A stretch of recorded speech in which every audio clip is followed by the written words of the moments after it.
Hey guys, it's Mrs. C. Wow, I almost didn't introduce myself properly.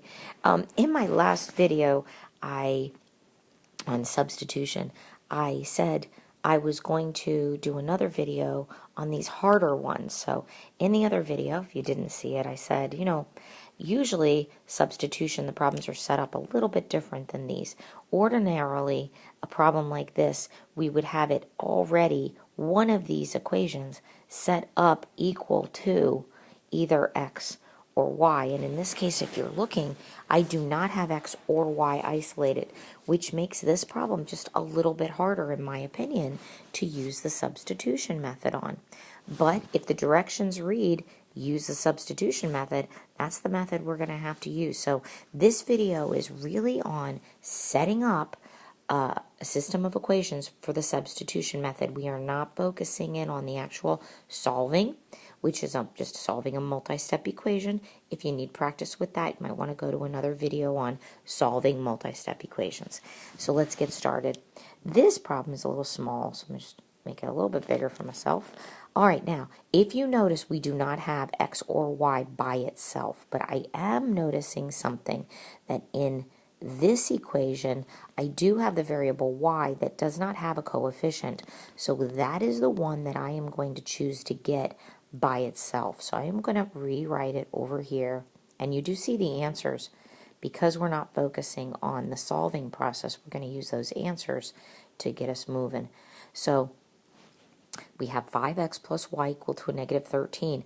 The substitution method requires either the x or the y to be isolated. I mean, for the most part. So in this case, I've got a y that's by itself as far as it doesn't have a coefficient, but it still has this 5x over on the same side. Like, get out, 5x. I'm trying to be by myself here. Okay, I'll do it. I'll get out of your way. So I'm going to minus the 5x from both sides. Fine, I'll come over here. Thank you. Now I'm by myself, like I like it. Alone and on my own. There it is. All right, so now y is by itself. Negative 13 and minus 5x, they're over on the other side. Bingo, I am good to go. I can now substitute the value of y into the other equation. Is y. Okay, so the value of y, negative 13 minus 5x, is going to sub in to that top equation. So let me just erase what I have so far right here. And, didn't mean to erase that part. Let me rewrite that back. And now I'm just going to recopy. Okay, so I'm going to rewrite the 6x plus 6y equals negative 6.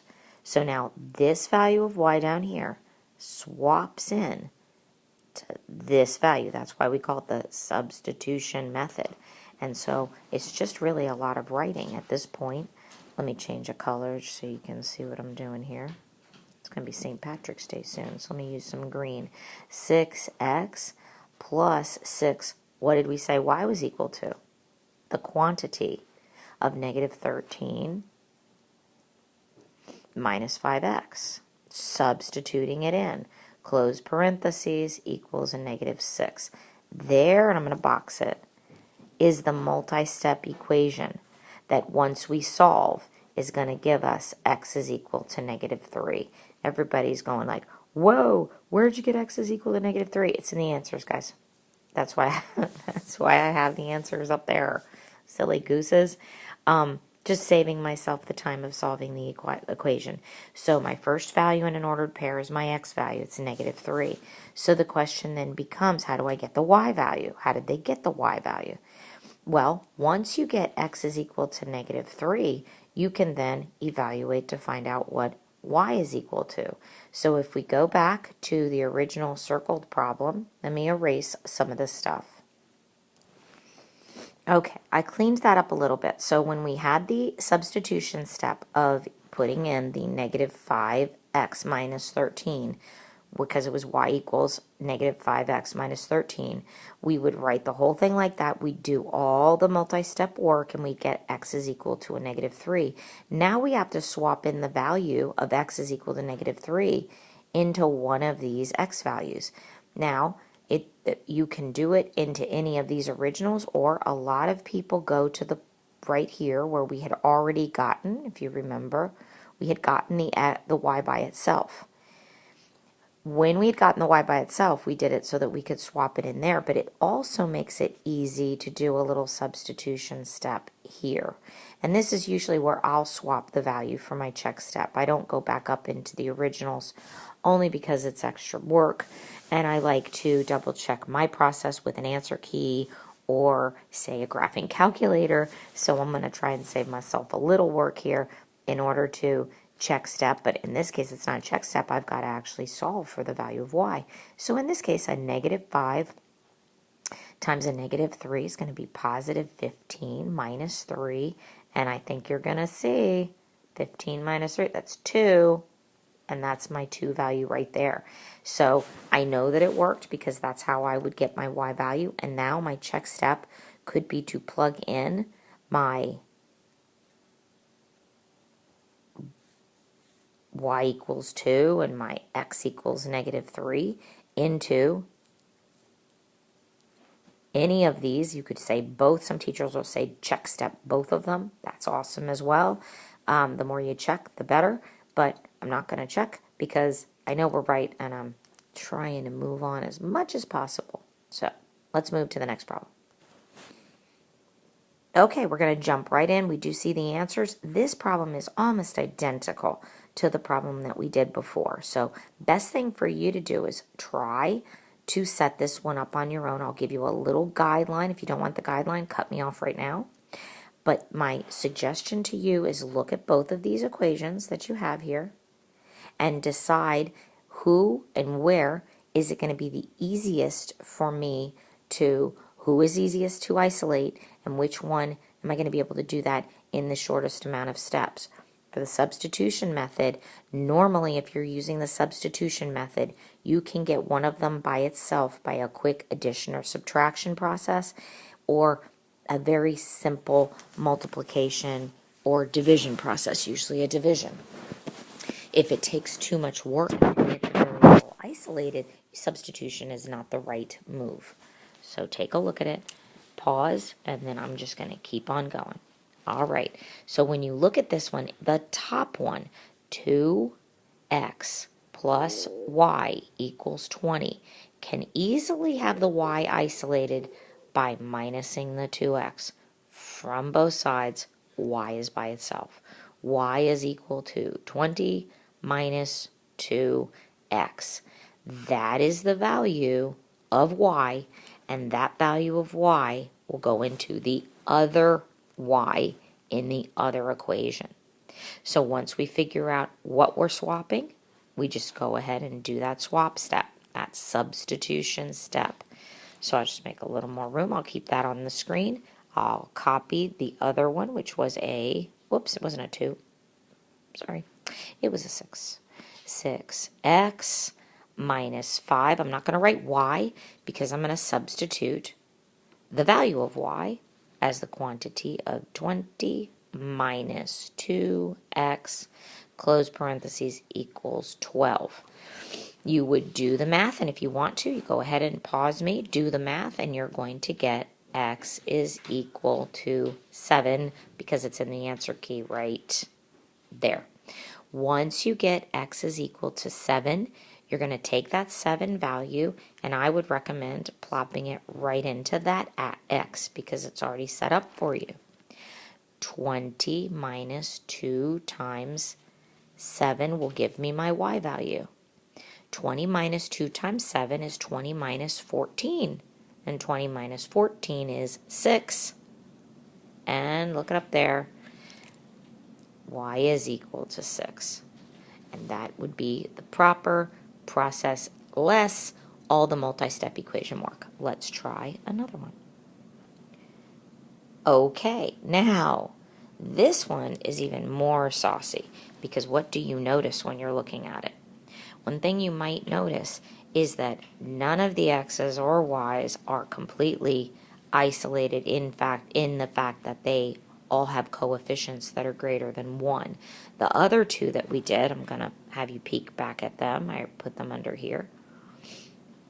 The two that we did before had a y value, in this case for both of them, that was by itself. It was a 1y. In the one that we're doing now, there are coefficients on all of them, which means in order to use substitution, this is going to require a division step in addition to that little addition-subtraction step.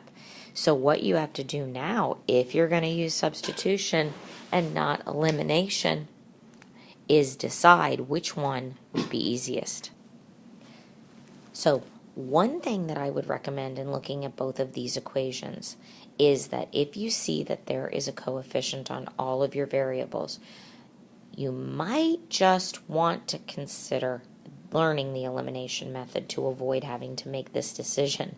However, some people are better than others at identifying which would be the easiest one to get a variable by itself. So if we look at this one, the coefficients, and I'm just going to write the coefficients, are -3, -4, meaning that one, and I'm also going to write down the constant is a 2. Do those three numbers have a factor that is in common, meaning do they all have a number that can go evenly into all of them? And the answer is no. Though 2 goes into 2 and 4, it doesn't go into 3. And so I cannot come up with a common factor to all three, which means it's going to be very hard for me to isolate those without creating fractions. Let's look. It's not going to be very hard. It's going to be impossible. I'm just saying. You could do decimals. This one, 3, 3, and -3. Do those three numbers have a common factor? Yes, they do. They're all divisible by 3. That's right. So if I was to divide them all by 3, I would not wind up with fractions. And that's really what I'm trying to avoid, is by trying to get one of them by themselves, I don't want to create fractions in one or both of the others. And that is how you decide which one to get by itself. You want to pick the one that has all three numbers. The constant and the two coefficients are all divisible by the same number. In this case, they're all divisible by 3. So now that I've decided it's going to be the 3x plus 3y equal to -3, that I'm going to isolate and set equal, isolate one of the variables, whether it be x or y, it doesn't matter. I at least now have a direction. So what I'm going to do to get the y by itself, and you can always get the y, it doesn't matter the y or the x, but we've been getting the y by itself. Let's do the x. Since we've been getting the y by itself, let's try getting the x by itself. I'm going to divide everybody by 3. Look what that's going to do. X plus y equals -1. Now it's an easy step. I'm going to minus the y from both sides, and I get x equals a -1 minus y. My x is by itself. I said I was going to try the x value, doing the substitution step, getting the x by itself. So now I have x is equal to a -1 minus y. That value for x is going to swap into the other x value. The reason I wanted to switch it is some people get so in a habit of solving for y that even if they have it isolated for x, they sub it in for y. You can't do that. It says x is equal to a -1 minus y, not the other way around. So now all I have to do is rewrite this with the sub-in step, the substitution step. So look at it. It would be a -3 times the quantity. Remember, we have x equals that. -1 minus y minus 4y equals 2. Whew, that's an extra step that's required to get to the heart of the matter, where we're going to use our multi-step equation skills to find out that y is equal to a 1. How did I know y was equal to 1? I'm looking at the answer key. ordered pair. The second number is my y value. So now that I know y is equal to 1, and again, guys, this video is only on the setup, so I'm not focusing on the multi-step equation part. So pause it, do your math, and find out that you do get y is equal to 1, so you're not confused. Now, once you get the y value is equal to 1, you swap that y equal 1 into one of the places where you had y by itself. And again, I'm going to recommend right here, if y is equal to 1, then it's -1 minus 1, that's a -2. My x value right there is equal to a -2. Let's try that again with another problem. I'm going to pause while I get cleaned up here. Now, on any of these videos, again, if you just pause it and try to do it on your own before listening to the explanation, it's a good plan. Now, do you remember the first thing I did last time we did this is I asked a very simple question, looking at the numbers only, because nobody's isolated. We got a -2, 6, and 6. The other one, I'm just going to copy, -7, 8, and -5. If you look at these two choices, only one of them am I going to be able to find all three numbers have a common factor, and it's going to be the top up here. 2 goes into all three of these numbers. Nothing goes evenly into all three of those numbers. So I am not going to try to get that bottom equation isolated because I will have to have fractions, and I don't want fractions. This method is enough work. Now, because they don't all turn into ones like they did in the one we did before, we do want to pick the one where when you divide by their common factor, you get a 1. So if I was to divide everybody by the common factor, what's the common factor? It's 2. If I was dividing everybody by 2, which one gives me a 1? Well, technically, none of them give me a 1. I get a -1 for this one. This one gives me a -1. This one gives me a 3, and this one gives me a 3. You need to have a positive 1, guys, not a -1. So we don't want to divide by 2. We want to actually divide by a -2. So the number that we want to divide everybody by is actually a -2. That would give me a positive. These would be negative, but I don't care. I'm just looking to get one of them by themselves, and to be by yourself can't be a -1 either. You got to be a positive 1. So I got my plan. I'm going to divide everybody by a -2. That's the plan. Let's do it. All right. I am going to copy which equation now? Which one did we agree on doing the work to? Yes, the top one. I already have my plan, so I'm not going to get confused. I'm going to divide everybody by, what did we say? We said a -2. Here I go. I already decided what to do, so I already know this is going to work out. Look at that. -2 divided by -2. There's my x. 6 divided by -2. Oops, I was about to write a positive. -3, we said. Don't forget the y. And then 6 divided by -2, that's a -3. I'm not isolated yet. Don't get too crazy here. Still got to get that x by itself. So what am I going to do? I'm going to say, excuse me, Mr. -3y, could you leave? No problem. I'll just add myself over to the other side. Thank you. Trying to be alone here. X equals a -3 plus 3y. Achieved. X is by itself, and I have a value to swap in. So, gonna get some space here. What is the value? What equation do I write now so that I can swap in? I'm gonna write the other one, the one we were avoiding. Don't worry about it now. We were only avoiding it because it wasn't gonna be easy to get by itself like this. If we had done it to the other one, guys, the numbers in here would be fractions. And that's kind of what we're trying to avoid. Just trust me.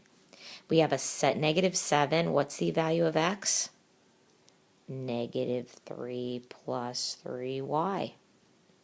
And then I'm going to do plus 8y equals negative 5. And I'm going to do all that multi-step equation work. I'm not going to screw up. And at the end, I'm going to find out that y is equal to 2. Once I know the value of y is equal to 2, it's easiest to pop it in there and evaluate for x. So this would be a negative 3 plus 3 times 2. That's a negative 3 plus 6, a negative 3 and a positive 6, x equals 3. And there it is. X is equal to 3. Guys, I know it's a lot. Using the substitution method on problems that look like this is maybe not the easiest method to choose, but it's not horrible if you work to identify what is the number that you should be picking. So I would suggest maybe just a little bit more practice on that. And what I just did was I added the worksheet, the bottom problems onto the worksheet. If you look down here for a minute at this, I got the eraser tool. If you look at this one and you look at this one, at the bottom of this CUDA worksheet, parts that I wasn't showing you, if you take a look at number 19, especially, number 19, if we were to copy those problems, you're going to notice that negative 5, negative 8, 17, and 2, negative 7, negative 17, those actually, none of them are evenly divisible by a number. That means you're going to get fractions no matter what. On this one, you're going to notice the y is almost by itself. That's a negative 1. And so you could just divide everybody by a negative 1 and have y by itself. There's a lot of variations to the problems that we have here. And so the more you practice, the better you'll get at it. And just keep in mind, if you just can't get the hang of this substitution with this a little bit harder, there's always the elimination method. So do your best to manage some of these harder substitution problems, but know deep down inside there is another method, and it's called the elimination method. I do have videos on them, probably going to add a few more, so keep an eye out. Check out one of those videos or any of the other millions of videos out there on the elimination or addition method process by other YouTubers. Oh my gosh, I'm a YouTuber. I just called myself a YouTuber. Wow. That's something right there. Anyway, check it out. Hang in there, guys. I'll see you on the flip side. Peace.